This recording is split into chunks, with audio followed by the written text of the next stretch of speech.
आज का टॉपिक है standard 10th maths chapter number 9 some application of trigonometry का एग्जांपल नंबर 3। तो लास्ट वीडियो में हमने फर्स्ट और सेकंड एग्जांपल दोनों कंप्लीट करे थे। आज थर्ड एग्जांपल हमने देखने हैं। तब देखो, तो थर्ड एग्जांपल में क्या दिया अपने को, an observer is 1.5 metre tall is 28.5 meter away from a chimney. The angle of the elevation of the top of the chimney from her eyes is 45 degree.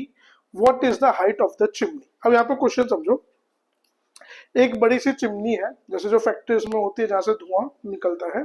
एक बड़ी सी चिमनी है जिसकी एक बड़ी सी चिमनी है, उससे 28.5 मीटर की दूरी से एक गर्ल उसके टॉप पे ऑब्जर्व करती है और उसकी हाइट है गर्ल की 1.5।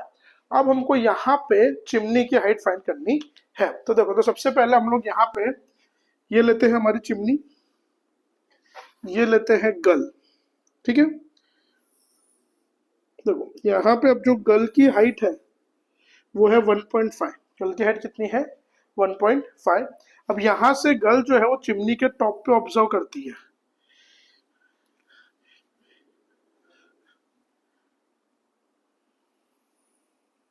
तो उसका एंगल ऑफ एलिवेशन बनता है 45 डिग्री। कितना बनता है? क्यों? क्योंकि वो गर्ल जब ऑब्जर्व करेगी तो कहाँ से ऑब्जर्व करेगी? उसकी आंखों से वो चीज को ऑब्जर्व करने वाली है। तो एंगल ऑफ एलिवेशन जो नॉर्मल आई साइड कहाँ पे आएगा? उसकी आईज पे से आएगा। तो इसके लिए यहाँ पे क्या बनेगा? Angle 45 degree 1.5 metre above from the ground. अब देखो, अगर ये 1.5 है तो ये भी कितना होगा? 1.5 होगा। अब क्या बोला है? An observer is 1.5 metre tall is 28.5 metre away from the chimney. तो चिमनी और ऑब्जर्वर, चिमनी और गर्ल के बीच का जो डिस्टेंस है वो है 28.5 मीटर। कितना डिस्टेंस है दोनों का? 28.5। तो यहाँ पे हम लोग लिखेंगे 28.5 और ये भी कितना होगा? 28.5। अब हमको यहाँ पे क्या फाइंड करने को बोला है? और एंगल है 45 और फाइंड करने को क्या बोला? Height of the chimney. What have to find? Height. अब देखो, चिमनी की जो हाइट फाइंड करेंगे वो हमको ग्राउंड से करनी है। कहाँ से करनी है? ग्राउंड पे से। तो देखो, सबसे पहले इसका लिखेंगे, इसको लेते हैं ए बी सी डी और ई। पहले इसका इंट्रोडक्शन लिखेंगे थोड़ा। तो देखो, here sorry, AC is a height of chimney. DE is a height of girl. D is the point of observation, or CD is a distance between chimney and point of observation।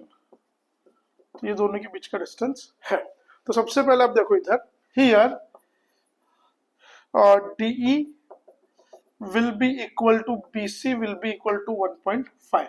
अगर ये 1.5 है तो ये भी कितना होगा? 1.5। और वैसे he also BE will be equal to CD will be equal to 28.5।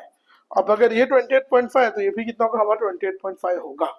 अब सबसे पहले हम लोग यहाँ पे ट्राइंगल को यूज करके AB की हाइट फाइंड करेंगे। किसकी फाइंड करेंगे? AB की वैल्यू। तो आप देख सकते हो कि यहाँ पे हमारा ABE एक राइट एंगल ट्राइंगल बन रहा है। तो वो ट्राइंगल को हम लोग यूज करेंगे। तो हम लोग को लिखने का पहले, in triangle ABE angle B is equals to 90, E equals to 45।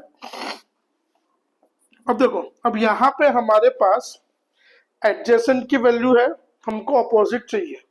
तो अपोजिट और एडजेसेंट किस रेशियो में आता है? वो आता है 10 के रेशियो में। किसके रेशियो में आता है? 10। तो 10 का फॉर्मूला अप्लाई करेंगे। सो 10 theta opposite upon adjacent. Angle कहाँ पे बन रहा है? E पे। E का अपोजिट क्या है? AB। एडजेसेंट क्या है उसका? B।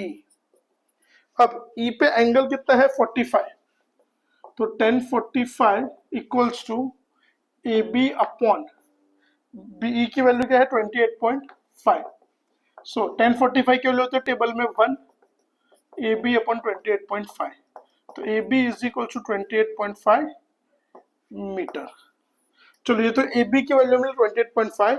हमको फाइंड क्या करना है, हाइट ऑफ चिमनी। तो देखो सबसे पहले यहाँ पे height of chimney AC will be equal to AB plus BC, 28.5 plus 1.5, so 30 meters. So final answer will be 30 meter. The height of the chimney is 30 meter.